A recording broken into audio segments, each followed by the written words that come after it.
Part 2 for just for today. I will speak less. This is actually a superpower, especially when you're dealing with people who are having power trips. I'm not gonna lie, because when they're having a power trip, they're operating out of the bad side of the ego.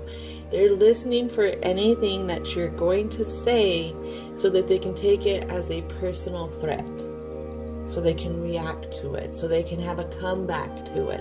At that point in time, it becomes a pissing contest between two individuals, and nobody wins, creating emotional instability. Let's see what else that happens.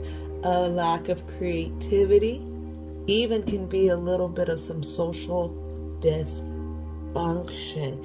And there is the fear of change. The fear of change is maybe somebody else is right. Maybe somebody else has a point.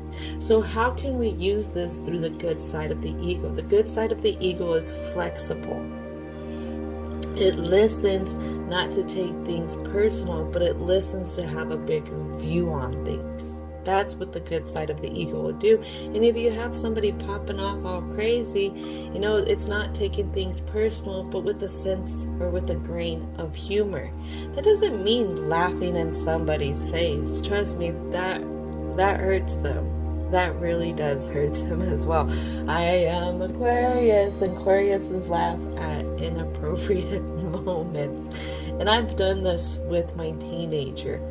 And that's really disempowered my teenager and made them not feel safe when communicating with me. So when I say take things with a sense of humor, that doesn't mean to laugh in a person's face, especially if what they tell you feels like a freaking joke.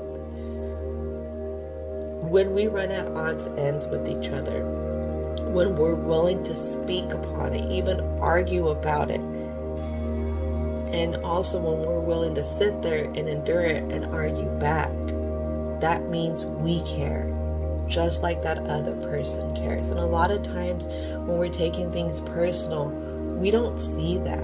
We don't see that the fact that somebody is saying something means that they care, because on the other side of things, if they didn't say anything at all, that means it doesn't mean nothing. So how can we look at it from another perspective, and not the perspective that somebody's just out to attack us? What is it that they're communicating with us? What is it that we both care about that we're running at odds ends with each other? I hope this helps for your challenges today, and as always, I hope you have a most wonderful rest of your day.